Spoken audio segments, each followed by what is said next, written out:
Hello friends and welcome back to my YouTube channel Giri studio. నేను మీ గిరిధర్. ఎలా ఉన్నారు అందరూ? నేనైతే చాలా బాగున్నాను విత్ యువర్ బ్లెస్సింగ్స్. మనం ఇంతకుముందు మొదలు పెట్టుకున్నట్టుగానే లలితా సహస్రనామంలోని 1000 నామాన్ని వాటి అర్థాన్ని తెలుసుకునే ప్రక్రియలో నిన్నటిదాకా మనము 37 నామాన్ని, అమ్మవారి వైభవాన్ని, ఆ జగన్మాత అయిన లలితా త్రిపుర సుందరి దేవి అనుగ్రహంతో విజయవంతంగా తెలుసుకోవడం జరిగింది. అయితే ఇవాళ రోజున మనం మరియు 2 నామాలైన 38 మరియు 39 నామాలని తెలుసుకుంటూనే అమ్మవారి వైభవాన్ని కూడా అర్థం చేసుకుంటూ స్తుతిస్తూ అమ్మవారిని కీర్తిస్తూ తరిద్దాం రండి. మొట్టమొదటగా మనం ప్రతిరోజు చేసుకునేలాగానే అమ్మవారి ధ్యాన శ్లోకంతోటి తెలుసుకునే ప్రక్రియను మొదలుపెట్టుకుందాం. సింధూరారుణ విగ్రహాం త్రినయనాం మాణిక్యమౌలిస్ఫురత్తారా నాయకశేఖరాం స్మితముఖీం మాపీనపక్షోరుహాం పాణిభ్యాం అళిపూర్ణరత్నశకం రక్తోత్పలం బిభ్రతీం సౌమ్యాం రత్నఘటస్థరక్తచరణాం ధ్యాయేత్ పరామంబికాం. శ్రీమాత అయిన లలితా త్రిపుర సుందరి దేవిని మనము సహస్రనామాలతోటి కీర్తిస్తూ అర్చిస్తూ ధరిస్తున్నాం. అయితే ఆ సహస్రనామాల్లో భాగంగా మనం నిన్నటి వరకు 37 నామాల్లో అమ్మవారి నడుముని, మిగతా వేరే వేరే శరీర అవయవ భాగాలని, అమ్మవారి వస్త్రాలని కూడా నిన్నటి నామాల్లో వర్ణించాం. అయితే ఇవాళ 37, 38, 39 నామాల్లో వసిన్యాది వాగ్దేవతలు అమ్మవారిని ఏ విధంగా వర్ణిస్తున్నారో తెలుసుకుంటూనే అమ్మవారి స్తుతిని చేసే ప్రయత్నం చేద్దాం రండి. మొట్టమొదటిగా 38వ నామాన్ని అనుసంధానం చేసుకొని తర్వాత ఆ నామం యొక్క అర్థాన్ని తెలుసుకుందాం. రత్న కింకిణికారమ్య రసనాదామభూషిత అనేది 38వ నామం. ఇంకోసారి అనుసంధానం చేసుకుందామా? రత్న కింకిణికారమ్య రసనాదామభూషిత అనేది 38వ నామం. నిన్న మనం 36, 37 నామాల్లో ఏం చూసాం?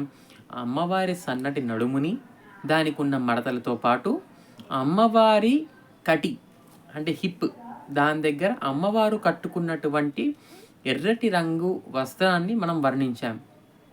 అయితే ఇందులో ఇవాళ నామంలో ఏమంటున్నారు? రత్న కింకిణికారమ్య రసనా దామభూషిత. ఇంకంటే ఏమంటున్నారు? అమ్మవారి వడ్డాణాన్ని వర్ణిస్తున్నారు. రత్న కింకిణి, కింకిణి అంటే మువ్వలు, గజ్జెలు అంటారు కదా, అవన్నమాట. రత్న కింకిణికారమ్య రసనాదామభూషిత. రసనాదామం అంటే ఇక్కడ అమ్మవారి వడ్డానాన్ని వర్ణిస్తున్నారు. వివిధ రకాలైన వజ్రాలతో, రత్నాలతో పాటు అందమైన గజ్జెలు, మువ్వలు వాటితో కూడా పరిపూర్ణంగా అలంకరింపబడి దివ్యంగా నీ కటి మీద ప్రకాశిస్తున్నటువంటి వడ్డానాన్ని, అంత అద్భుతమైన వడ్డానాన్ని నీ కటికి ఆభూషణంగా, ఆభరణంగా ధరిస్తూ మమ్మల్ని అనుగ్రహిస్తున్న లలితా త్రిపుర సుందరి జగదంబిక నీకు నమస్కరిస్తున్నానమ్మా అంటూ చెప్పే రామమే రత్న కింకిణికారమ్య రసనాదామభూషిత. అయితే ఇవాళ నుంచి మనం ఏం చేద్దామంటే, ఇలా ఎందులో అయినా దేని గురించి అయినా అమ్మవారి వైభవాన్ని వర్ణిస్తున్నారు అన్నప్పుడు ఆ పర్టిక్యులర్ ఆభరణాన్ని కానీ, ఆ పర్టిక్యులర్ అయిన వస్తువుని కానీ, దాన్ని కలిగినటువంటి అమ్మవారి క్షేత్ర వైభవాన్ని కూడా ప్రస్తావన చేసుకున్నాం ఇవాటి నుంచి మొదలుపెట్టుకొని. అయితే ఇవాటి నామంలో అమ్మవారి వడ్డానం గురించి మాట్లాడుతున్నారు. ఒక క్షేత్రంలో, అది మన తెలుగు వాళ్ళకి చాలా దగ్గరలో ఉన్న క్షేత్రం, ఆ క్షేత్రంలో అమ్మవారి వడ్డానానికి చాలా ప్రత్యేకత ఉంది. ఆ క్షేత్రంలో అమ్మవారు సర్ప వడ్డానం పెట్టుకొని ఉంటుంది. ఆ వడ్డానానికి ఇలా సర్పము పడగ అనేది ఇలా బయటికి ఉంటుందన్నమాట అమ్మవారి వడ్డానానికి. ఇప్పటికే కొంతమందికి అర్థమయ్యే ఉంటుంది నేను ఏ క్షేత్రం గురించి మాట్లాడుతున్నానో. మనకి అందరికీ తెలుసు తిరుమల మహాక్షేత్రం.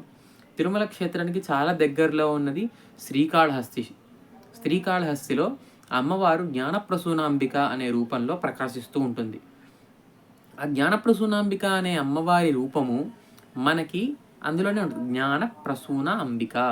ప్రసూనము అంటే ఉత్పత్తి, మనలో ఉండే జ్ఞానాన్ని ఉత్పత్తి చేస్తుంది అనమాట. మనలో జ్ఞానాన్ని పుంజుకునేలా చేస్తుంది, జ్ఞానాన్ని పెంచుతుంది. జ్ఞానభక్తి వైరాగ్యాలని, భక్తి శ్రద్ధలని మనకి అనుగ్రహించే తల్లి ఆ జ్ఞానప్రసూనాంబిక. ఆ జ్ఞానప్రసూనాంబిక అమ్మవారి ఆలయంలో విశేషం ఏమిటి?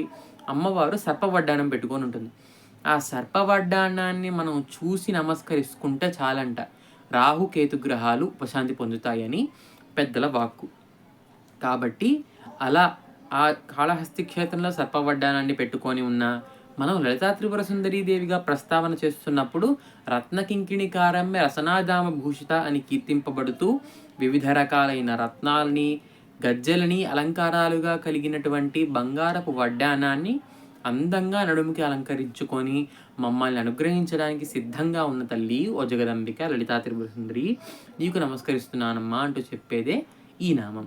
రత్నకింకిణికారమ్య రసనాధామభూషిత అనే నామంతో అమ్మవారిని వర్ణిస్తున్నాం. అర్థమైంది కదా 38వ నామం. ఇంకా 39వ నామానికి వెళ్దామా? కామేశ జ్ఞాత సౌభాగ్య మార్దవోరుద్వయాన్విత. ఇది 39వ నామం. ఇందులో ఏమంటున్నారు?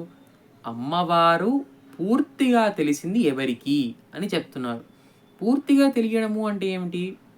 మానసికంగా, శారీరకంగా 2 రకాలుగా అమ్మవారు పూర్తిగా ఎవరితోటి ఒకటై ఉన్నారు, ఎవరికి ఆవిడ పూర్తిగా తెలుసు అనేది ఈ నామంలో చెప్తున్నారు. ఇందులో ఏమంటున్నారు?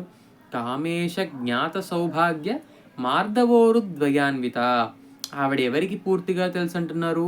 మహాకామేశ్వరుడికి.